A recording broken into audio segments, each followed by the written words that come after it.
الله أكبر.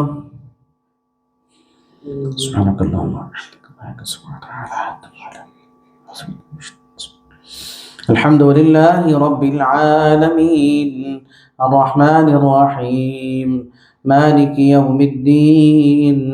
إياك نعبد وإياك نستعين اهدنا الصراط المستقيم صراط الذين أنعمت عليهم غير المغضوب عليهم ولا الضالين.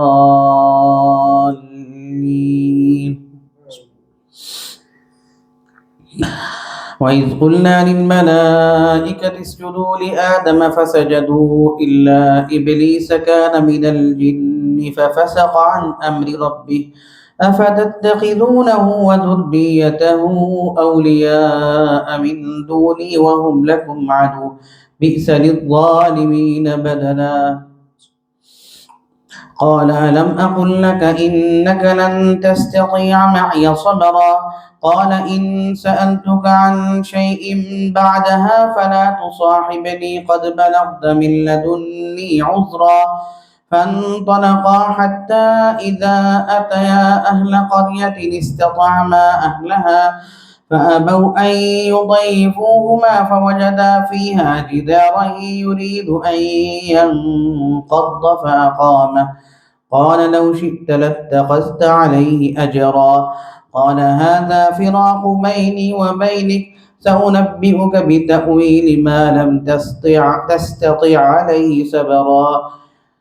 أما السفينة فكانت لمساكين يعملون في البحر فأردت أن أعيبها وكان وراءهم ملك يأخذ كل سفينة غصبا. وأما الغلام فكان أبواه مؤمنين فخشينا أن يرهقهما طغيانا وكفرا فأردنا أن يبدلهما ربهما خيرا منه زكاة وأقرب رحما. وأما الجدار فكان لغلامين يتيمين في المدينة وكان تحته كنز لهما وكان أبوهما صالحا فأراد ربك أن يبلغا أشدهما ويستخرجا كنزهما رحمة من ربك وما فعلته عن أمري ذلك تأويل ما لم تستطع عليه صبرا. ويسألونك عن ذي القرنين قل سأتلو عليكم منه ذكرا إنا مكنا له في الأرض وآتيناه من كل شيء سببا فأتبع سببا حتى إذا بلغ مغرب الشمس وجدها تغرب في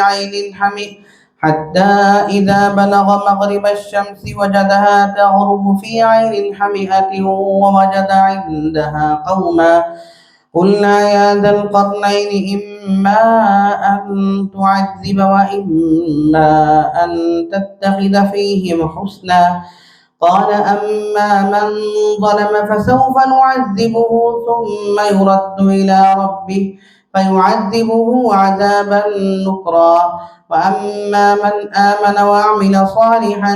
فله جزاء الحسنى وسنقول له من أمرنا يسرا ثم أتبع سببا حتى إذا بلغ مطلع الشمس وجدها تطلع على قوم لم نجعل لهم من دونها سترا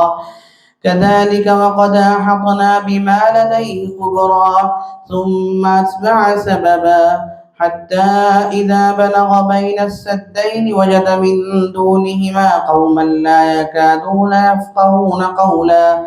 قالوا يا ذا القرنين إن يأجوج ومأجوج مفسدون في الأرض فهل نجعل لك خرجا على أن تجعل بيننا وبينهم سدا قال ما مكني فيه ربي خير فاعينوني بقوة أجعل بينكم وبينهم ردما آتوني زبر الحديد حتى إذا ساوى بين الصدفين قال انفخوا حتى إذا جعله نارا قال آتوني أفرغ عليه قطرا فما استطاعوا أن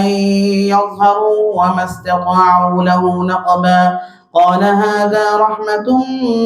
من ربي فإذا جاء وعد ربي جعله دكا وكان وعد ربي حقا. قال هذا رحمة من ربي فإذا جاء وعد ربي جعله دكاء وكان وعد ربي حقا. وتركنا بعضهم يومئذ يموج في بعض ونفخ في الصور فجمعناهم جمعا وعرضنا جهنم يومئذ للكافرين عرضا. الذين كانت أعينهم في غطاء عن ذكري وكانوا لا يستطيعون سمعا. أفحسب الذين كفروا أن يتخذوا عبادي من دوني أولياء إنا أعتدنا جهنم للكافرين نزلا. قل هل ننبئكم بالأخسرين أعمالا الذين ضل سعيهم في الحياة الدنيا وهم يحسبون أنهم يحسنون صنعا. أولئك الذين كفروا بآيات ربهم ولقائه فحبطت أعمالهم فلا نقيم لهم يوم القيامة وزنا. ذلك جزاؤهم جهنم بما كفروا واتخذوا آياتي ورسلي هزوا. إن الذين آمنوا وعملوا الصالحات كانت لهم جنات الفردوس نزلا خالدين فيها لا يبغون عنها حولا. قل لو كان البحر مدادا لكلمات ربي لنفد البحر قبل أن تنفد كلمات ربي ولو جئنا بمثله مددا. قل إنما أنا بشر مثلكم يوحى إلي أنما إلهكم إله واحد فمن كان يرجو لقاء ربه فليعمل عملا صالحا ولا يشرك بعبادة ربه أحدا. كافها يا عين صاد. ذكر رحمة ربك عبده زكريا إذ نادى ربه نداء خفيا قال رب إني وهن العظم مني واشتعل الرأس شيبا ولم أكن بدعائك رب شقيا وإني خفت الموالي من ورائي وكانت امرأتي عاقرا فهب لي من لدنك وليا يرثني ويرث من آل يعقوب واجعله رب رضيا. يا زكريا إنا نبشرك بغلام اسمه يحيى لم نجعل له من قبل سميا قال رب أنى يكون لي غلام وكانت امرأتي عاقرا فهب لي من لدنك وليا قال رب أنى يكون لي غلام وكانت امرأتي عاقرا وقد بلغت من الكبر عتيا قال ربك هو علي هين وقد خلقتك من قبل ولم تك شيئا قال رب اجعل لي آية قال آيتك ألا تكلم الناس 3 ليال سويا فخرج على قومه من المحراب فأوحى إليهم أن سبحوا بكرة وعشيا يا يحيى خذ الكتاب بقوة وآتيناه الحكم صبيا وحنانا من لدنا وزكاة وكان تقيا وبرا بوالديه ولم يكن جبارا عصيا وسلام عليه يوم ولد ويوم يموت ويوم يبعث حيا. واذكر في الكتاب مريم إذ انتبذت من أهلها مكانا شرقيا فاتخذت من دونهم حجابا فأرسلنا إليها روحنا فتمثل لها بشرا سويا قالت إني أعوذ بالرحمن منك إن كنت تقيا قال إنما أنا رسول ربك ليهب لك غلاما زكيا قالت أنى يكون لي غلام ولم يمسسني بشر ولم أك بغيا قال كذلك قال ربك هو علي هين ولنجعله آية للناس ورحمة منا وكان أمرا مقضيا فحملته فانتبذت به مكانا قصيا فجاءها المخاض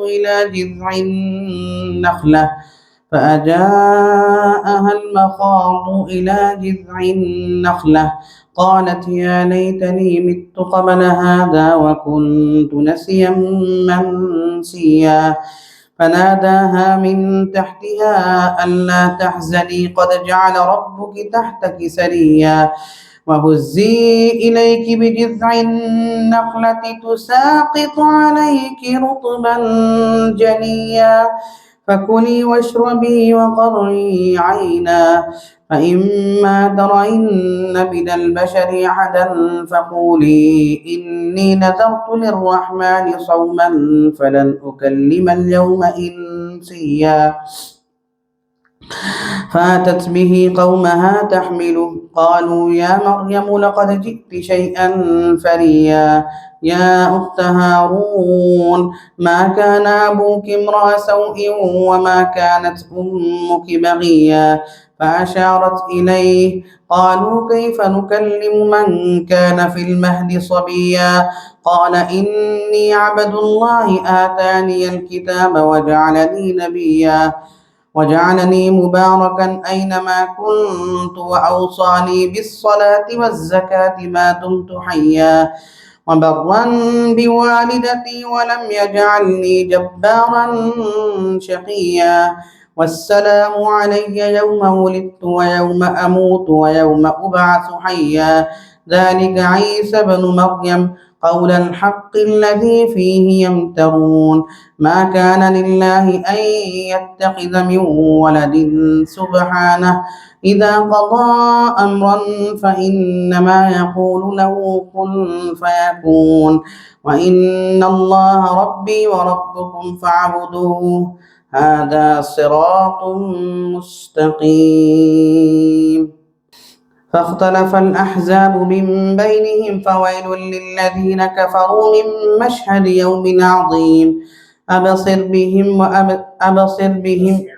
أسمع بهم وأبصر يوم يأتوننا لكن الظالمون اليوم في ضلال مبين وأنذرهم يوم الحسرة إذ قضي الأمر وهم في غفلة وهم لا يؤمنون إنا نحن نرث الأرض ومن عليها وإلينا يرجعون واذكر في الكتاب إبراهيم إنه كان صديقا نبيا إذ قال لأبيه يا أبت لم تعبد ما لا يسمع ولا يبصر ولا يغني عنك شيئا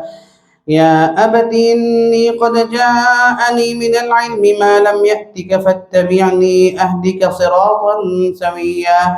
يا أبت لا تعبد الشيطان إن الشيطان كان للرحمن عصيا يا أبت إني أخاف أن يمسك عذاب من الرحمن فتكون للشيطان وليا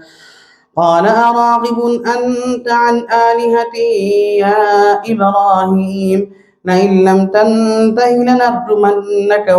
واهجرني مليا قال سلام عليك سأستغفر لك ربي إنه كان بي حفيا وأعتزلكم وما تدعون من دون الله وأدعو ربي عسى ألا أكون بدعاء ربي شقيا فلما اعتزلهم وما يعبدون من دون الله وهبنا له إسحاق ويعقوب وكلا جعلنا نبيا ووهبنا لهم من رحمتنا وجعلنا لهم لسان صدق عليا واذكر في الكتاب موسى إنه كان مخلصا وكان رسولا نبيا وناديناه من جانب الطور الأيمن وقربناه نجيا ووهبنا له من رحمتنا أخاه هارون نبيا واذكر في الكتاب إسماعيل إنه كان صادق الوعد وكان رسولا نبيا وكان يأمر أهله بالصلاة والزكاة وكان عند ربه مرضيا واذكر في الكتاب إدريس إنه كان صديقا نبيا ورفعناه مكانا عليا أولئك الذين أنعم الله عليهم من النبيين من ذرية آدم وممن حملنا مع نوح ومن ذرية إبراهيم وإسرائيل وممن هدينا واجتبينا إذا تتلى عليهم آيات الرحمن خروا سجدا وبكيا الله أكبر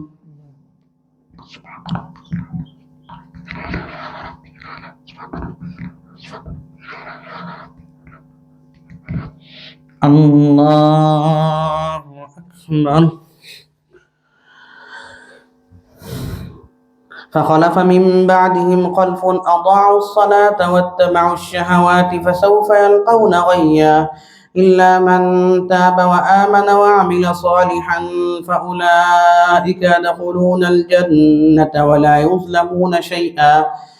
جنات عدن التي وعد الرحمن عباده بالغيب إنه كان وعده مأتيا لا يسمعون فيها لغوا إلا سلاما ولهم رزقهم فيها بكرة وعشيا تلك الجنة التي نورث من عبادنا من كان تقيا وما نتنزل إلا بأمر ربك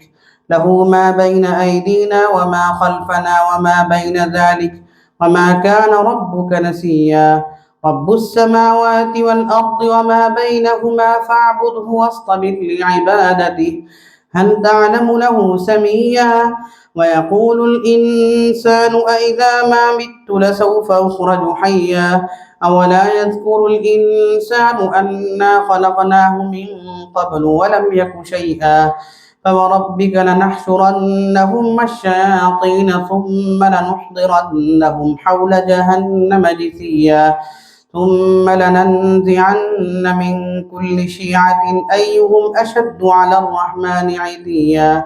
ثم لنحن أعلم بالذين هم أولى بها صليا وإن منكم إلا واردها كان على ربك حتما مقضيا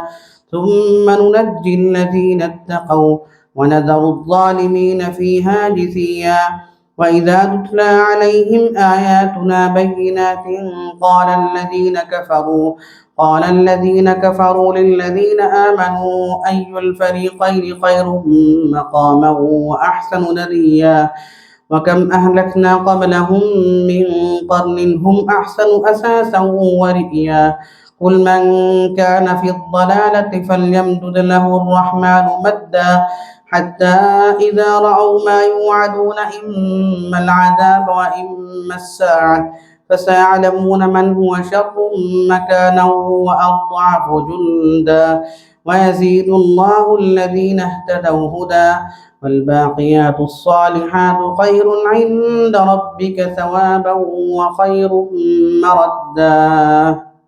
أفرأيت الذي كفر بآياتنا وقال لأوتين مالا وولدا أطلع الغيب أم اتخذ عند الرحمن عهدا كلا سنكتب ما يقول ونمد له من العذاب مدا ونرثه ما يقول ويأتينا فردا واتخذوا من دون الله آلهة ليكونوا لهم عزا كلا سيكفرون بعبادتهم ويكونون عليهم ضدا ألم تر أنا أرسلنا الشياطين على الكافرين تؤزهم أزا فلا تعجل عليهم إنما نعد لهم عدا يوم نحشر المتقين إلى الرحمن وفدا ونسوق المجرمين إلى جهنم وردا لا يملكون الشفاعة إلا من اتخذ عند الرحمن عهدا وقالوا اتخذ الرحمن ولدا لقد جئتم شيئا إدا تكاد السماوات يتفطرن منه وتنشق الأرض وتخر الجبال هدا أن دعوا للرحمن ولدا وما ينبغي للرحمن أن يتخذ ولدا إن كل من في السماوات والأرض إلا آتي الرحمن عبدا لقد أحصاهم وعدهم عدا وكلهم آتيه يوم القيامة فردا إن الذين آمنوا وعملوا الصالحات سيجعل لهم الرحمن ودا فإنما يسرناه بلسانك لتبشر به المتقين وتنذر به قوما لدا وكم أهلكنا قبلهم من قرن هل تحس منهم من أحد أو تسمع لهم ركزا